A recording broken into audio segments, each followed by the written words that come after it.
გავბრუნდით პირდაპირ ეთერში, ძალიან საინტერესო თემით, როგორ მივდივი. ძალიან ექსტრემალური სიტუაციაა ეხლა და რაღაცა აი ადრენალინი. ექსტრემალურად ხარ რაღაც განწყობილი. ისე წარადგინე ჯერ სტუმრები და მე ვისაუბრებ. წარვადგინეთ ასევე. მოკლედ ჩვენი სტუმრები არიან ირაკლი გრამატოპულო, სწორედ ხო? ტრეისერი და სოფო მიმინაშვილი მეკლდეური. კი. ადამიანი ექსტრემალები თავისუფლად. ექსტრემალი ადამიანი. პირველ რიგში მინდა აღვნიშნო და გკითხო როგორ მოახერხე ამ არაჩვეულებრივი ტატუს გაკეთება ხელზე, რამდენი ხანი დაგჭირდა ამისთვის. სადღაც 9 საათი გამოვიდა. აი როგორ გაუძელი რართული. როცა გინდა გაუძლე. ძალიან ლამაზია მართლა ახლა ჩვენი მაყურებელიც თუ ხედავ. კი, ჩვენი მაყურებელიც. თან ჭირდება დიდი ნიჭი თვითონ იმისგან ვინც აკეთებს. ერთ-ერთი საუკეთესოა თბილისში ის ვინც გამიკეთა ეს. დუჩე თუ გაგივა ნამდვილად. გავანდოთ ხო ვინ არის ეს? გავანდოთ მაყურებელს. დუჩე ქვია.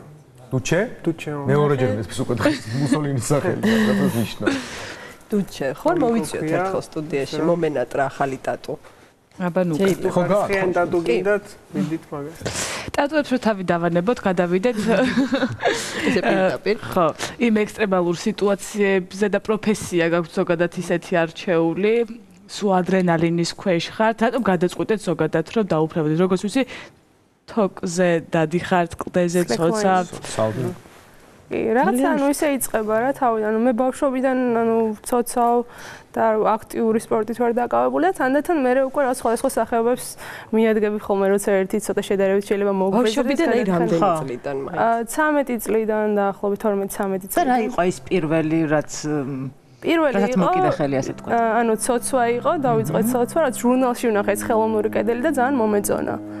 და ამის მერე უკვე ნელ-ნელა დაიწყო ეს სხვადასხვა სახეობების შემომატება. როგორც მშობელს როგორ იყო შენი მშობლების რეაქცია, როდესაც გადაწყვიტე? თავიდან საკმაოდ რთული იყო, იმიტომ რომ ანუ თან გოგო, თან ცოცვა, რაღაცა სხვა სახეობას თხოვდნენ. სახიფათო, ხო? სახიფათო არის კი, მაგრამ რაღაც უსაფრთხოების ზომებია, რომელსაც იცავ და ამის შემდეგ ნაკლებად ჩდება, ანუ შიშიც აღარ არის იმდენი და თან ყოველთვის ხარ შენი პარტნიორის იმედზე, ვინც დაცვაში გიდგას და ანუ ზუსტად იცი რომ დასული ხარ და სხვა რაღაცაზე აღარ ფიქრობ უკვე ჩამოვარდნაზე და ამ შემდეგ. ეს ახლა რასაც ვუყურებ არის ჩემთვის თითქმის წარმოუდგენელი. აი ამას გაფიქრებოც. ხო, როდის დაინტერესდი ვთქვათ, რომ როდის გადაწყვიტე, რომ მე შემიძლია თოქზე ვიარო. ან რაღაცა პერიოდი ჭირდება ალბათ, რომ ისწავლო, ხო ეს ყველაფერი, ვინმე გასწავლის შენით სწავლობ როგორა. Slackline-ს რაც შეეხება ხა თოქზე სიარულს, რასაც ვამბობდით. ანუ დაახლოებით 1 წლის წინ შემოვიდა ჩვენმა მეგობრებმა ჩამოიტანეს, ანუ გამოიწერეს ეს Slackline-ი და მე უკვე რაღაც ვიდეოებით ერთმანეთის დახმარებით, ზოგჯერ უცხოელი მეგობრები ჩამოდიან, გვეხმარებიან, გვასწავლიან და ნელ-ნელა უკვე ვითარდება რა. ეხა მიწასთან ძალიან ახლოს ადიოდი. ბევრი ხარ twins დაკავებული ხართ აი ამ სპორტით, პოპულარულია დღეს საქართველოში. არა, ბევრი არ ვართ, დაახლოებით 10-15 კაცი. Slackline და ცოცვით უფრო მეტი. ანუ სწავლა ჭირდება ხო რეალურად, რაღაც გაკვეთილების ფორმა აქვს ალბათ.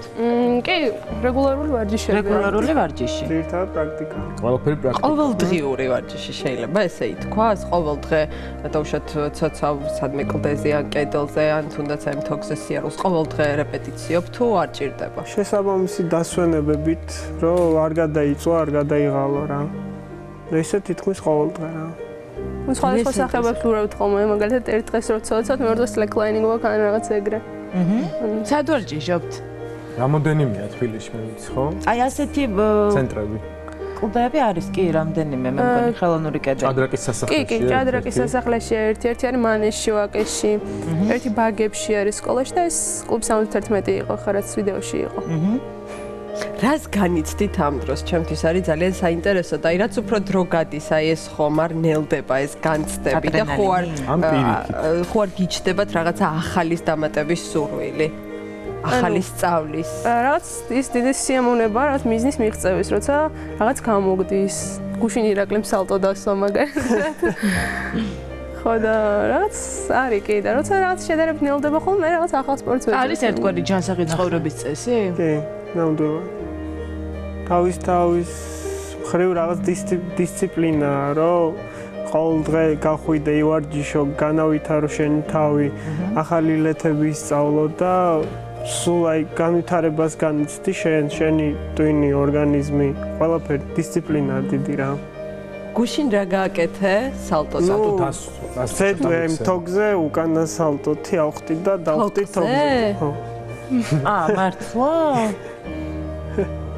რამე ისეთი თუ არსებობს აი შენ მოძრაობებში რაც შეგიძლია რომ ახლა სტუდიაში ჩვენი მეგობრებისთვის და ჩვენთვის გააკეთო რავი ხა აი გავწევთ ყველა შეგვიძლია რაგან ხტუკან სალტოს ვიზავ თუ კარგი გვინდა კარგი დაიწყები თუ კიდე გავწევთ მაგიდას ვინა მაგიდა გავწევთ ეს კაცი ეს კაცი არა მიკროფონი ადგილი ხომ არ არის ირაკლი მიკროფონი მგონი კარგად არის ფაიმე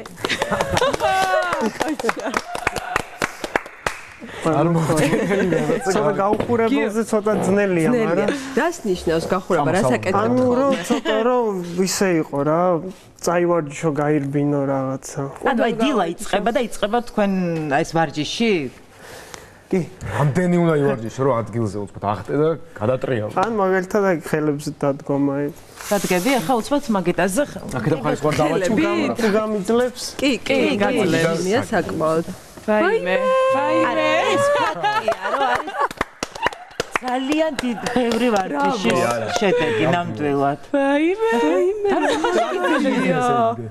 რავი кайხან ეს ბოლომდე ეს ხანი ვიყო ჩავავიდე არა საკმარისი ოჩა არა ძალიან მაგარია ნუ თავისი გახურება ჭირდება რომ აი ფეხები მაინც უნდა გაახურო გაირბინო რა ბუქნები გააკეთო ხტომები გააკეთო რომ სპორტის სახეობა ჭირდება გახურება რომ არ დაგეჭიმოს ხო რომ აი სალტო გააკეთო მაინც აი გაუხურებელზე ჩემილია ეხა გახურებული არ იყავი და ხაც ხო აგაზიანეთ ხო არა უშავს მე მგონია რომ აი მიდრეკილება აი ამ რაღაცა ექსტრემალური სპორტის ექსტრემალური სახეობის მიმართ იწყება ბავშვობიდან ხო მართალია პირველი არის ალბათ რომ შიში არ უნდა გქონდეს რაღაცების მიმართ არის ეს ყველაზე მნიშვნელოვანი თუ დაძლევადია სულ მეკითხებიან როდის დაიწყე ეს ტრეისერობა პარკური არ არსებობს ეგეთი მომენტი როდის დაიწყე ხა დარწმუნებული ვარ რომ თქვენგან ნებისმიერი აი ბავშვობაშიც გარაჟზე აცოცხლება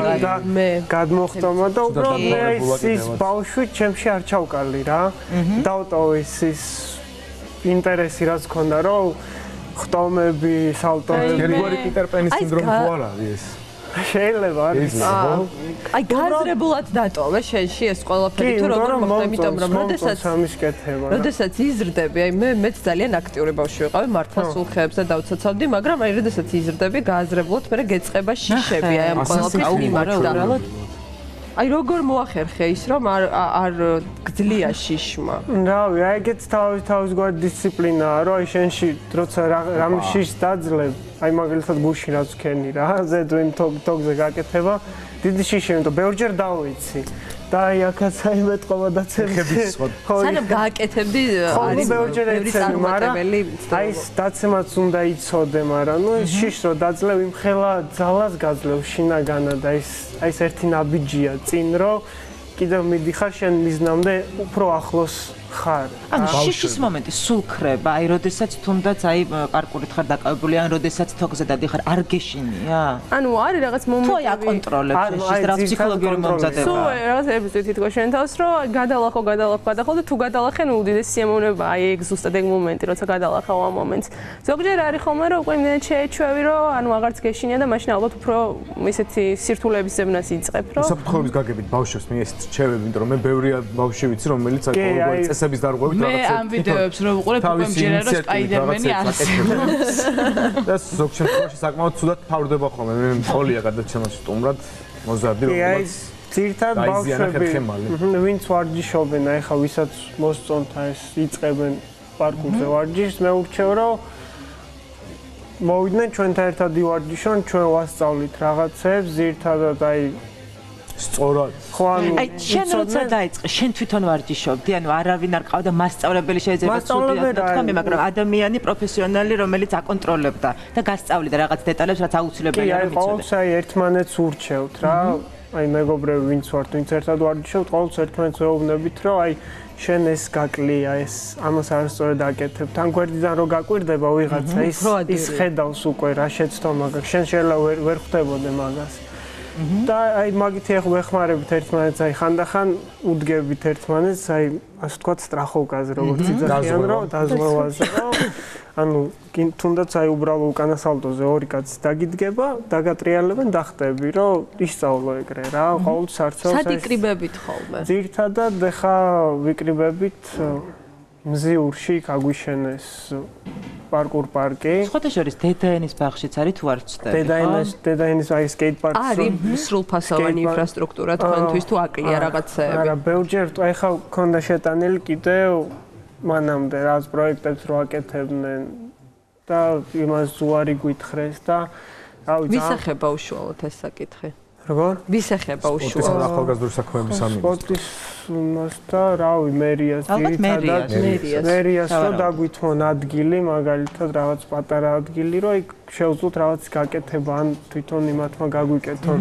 ქონდა შეტანილი პროექტი 20,000-მდე ხმა ქონდა დაგროვებული აი ეს ხელმოწერები. ხო, ხელმოწერები და ისინი და მე გავუქმდა საიტი და საერთოდ დაივიწყეს ჩვენი ეს ასე ვთქვათ სურვილი რა და ნუ ბევრი არის ეგრე მაგრამ ვცდილობთ რომ აი რასაც ვიპოვით ან რა სხვადასხვა ეზოებში იქ ვივარჯიშოთ ძირთადად ჩვენი სპორტი არის ფანტაზიაზე რომ აი დაინახო ის წერტილი რომ სად შეგიძლია გადახტე რა შეგიძლია დაამატო იმ შენილეთს და გახადო ლამაზი და ანუ რისკს საზღვრავ ხო ისეთ ადგილას არ მიდიხარ რომ შეიძლება რაღაცა ცუდად დამთავრდეს. იცი შენი შესაძლებლობები და შენი შესაძლებლობების მიხედვით აკეთებ იმას, რაც შეგიძლია. საერთაშორისო ჩემპიონატები თუ არსებობს? კი, არსებობს. მე მქონდა კადრები გადის ახლა ძალიან გუდაური ხო? მნიშვნელოვანია ეგეც. მე მქონდა ბედნიერება წინა წელს ვიყავი სანტორინიზე იქ. ვიყავი საერთაშორისო უმაღლესი ლიგა რა იყო. ხო. ახლა კიდევ ბევრი ჩვენგანი იყვნენ გაზანტიპზე იქა Z Games ქვია იქ გაზანტიპ?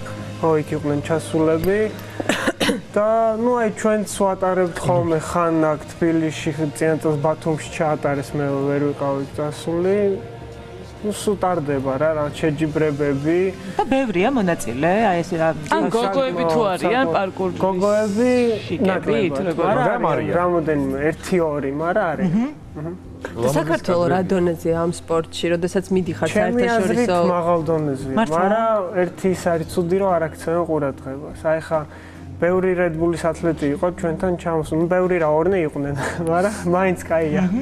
ხო და მაგრამ თქვენ ახსენ ბრენდი რომელიც ხელს უწყობს საკმაოდ დიდი შტაბ-ბიჭდები წავიდნენ აქედან, იმიტომ რომ არ მოელოდნენ ამ ხელა დონეს აქ. აი ხა ჩვენთან შეჯიბრებებზეც იყვნენ ჩამოსულები სასონხეთიდან, აზერბაიჯანიდან და